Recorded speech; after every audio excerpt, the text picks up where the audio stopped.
नमस्कार मित्रो, माझ्या कायदेभान या लीगल चॅनलवर तुमचं स्वागत आहे।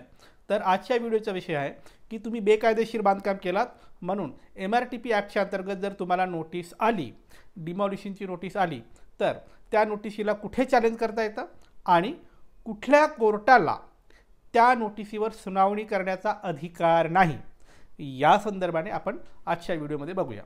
तर आता मी बघतो की पुणे आणि परिसरामध्ये बरीच लोक जे गुंठेवारीचे किंवा ॲग्रिकल्चरल प्लॉटमध्ये जी घरं बांधत आहेत त्यांना PMRDची सेक्शन 53 सेक्शन 52च्या अंतर्गत नोटीस येते आणि ही नोटीस कशाची असते की बेकायदेशीर बांधकाम केलं आहे आणि इतक्या दिवसात तुम्ही तुमची कागदपत्र दाखल करा, जर दाखल नाही केलं तर तुम्ही तुमच्या बांधकामाला आम्ही अमुक दिवसात डिमॉलिश करू, बांधकाम आम्ही पाडून टाकू, अशा पद्धतीची नोटीस येते।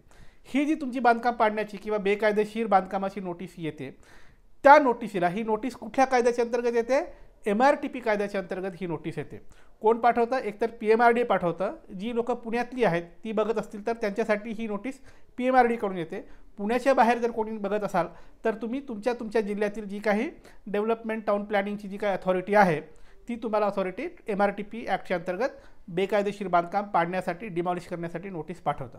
बऱ्याच लोकांचा मी हा प्रॉब्लेम पाहिला आहे की MRTP ॲक्टच्या अंतर्गत जर बेकायदेशीर बांधकाम पाडण्यासाठी डिमॉलिशनची नोटीस आली तर एखाद्या स्थानिक वकिलाकडे जातात आणि हा स्थानिक वकील त्या नोटिशीला चॅलेंज करण्यासाठी सिव्हिल कोर्टात जातो। इथेच मोठी चूक होते।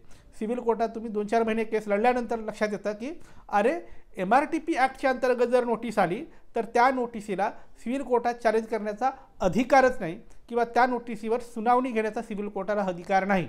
आणि जेव्हा हे तुमच्या लक्षात येतं किंवा तुमच्या वकिलाच्या लक्षात येतं तोपर्यंत वेळ निघून गेलेला असतो।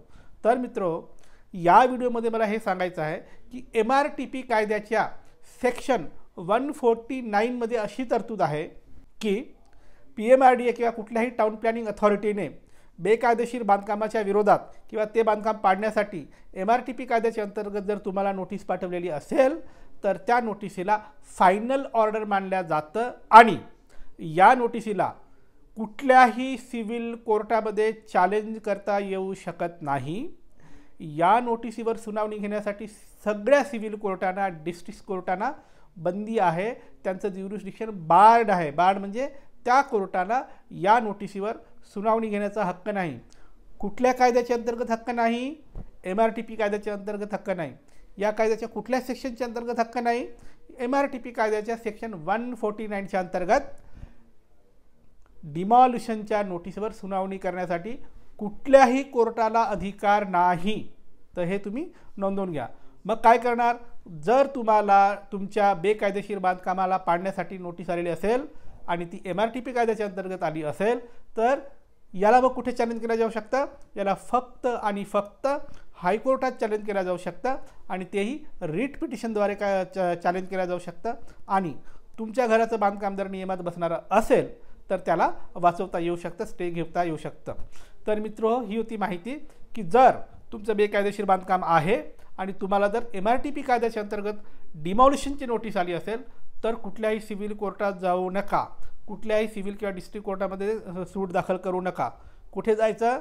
तुम्ही जिथे कुठे राहता त्या संदर्भाने तुमचं जवळचं हायकोर्ट जिथे कुठे असेल हायकोर्टामध्येच जा, कारण इतर कोर्टामध्ये जाऊन तुमचं काम होणार नाही किंवा तुमची इतर कोर्टातील जी काही सूट आहे ती डिसमिस होईल। फक्त आणि फक्त हायकोर्टाला अधिकार आहे, इतर कुठल्याही कोर्टाला या नोटिसीवर सुनावणी घेण्याचा अधिकार नाही। तर मित्र, ही होती माहिती की डिमॉलिशनची नोटीस आली तर कुठे दावा दाखल करायचा, कुठे पिटिशन दाखल करायची, या संदर्भाने माहिती आणि तरतूद। मित्र, तुमच्यासाठी असंच मी कायद्याशी संबंधित वेगवेगळे व्हिडिओ आणत राहीन। कायद्याचं ज्ञान वाढवण्यासाठी माझं लीगल चॅनल कायदेभान पाहत राहा। आणि हो, ज्यांना कायदेशीर सल्ला हवा आहे ते मला संपर्क करू शकतात। माझा नंबर तुमच्या स्क्रीनवर दिसतोय, पण संपर्क म्हणजे थेट फोन करायचा नाही, अजिबात फोन करायचा नाही। हा हेलोचे मेसेज तर बिलकुल टाकायचे नाही।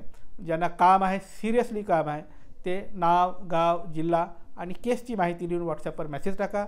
तुमच्या केसमध्ये मेरिट असेल तर आम्ही तुम्हाला कॉल करू आणि सल्ला देऊ। बाय।